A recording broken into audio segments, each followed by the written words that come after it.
പണി വരുമ്പോൾ മുങ്ങുവാനായി നിന്റെ കൂടെ ഞാനുമുണ്ടേ.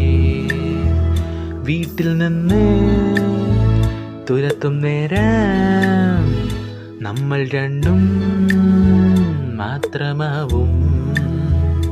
പണ്ട് സന്തോഷമായി ഞാൻ നടന്ന നാളിൽ വയ്യവേലിയായി എൻ കൂടെ നീ കൂടിയല്ലോ.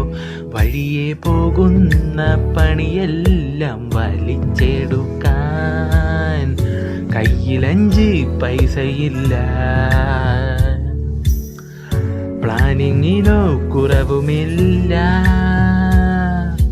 ഓ മരപ്പെട്ടി നിന്റെ കൂടെ എന്നും മൊഴിയാബാധയ ഞാൻ. ഓ ഇനമ്പേച്ചി നിന്റെ കൂടെ എന്നും മൊഴിയാബാധയ ഞാൻ.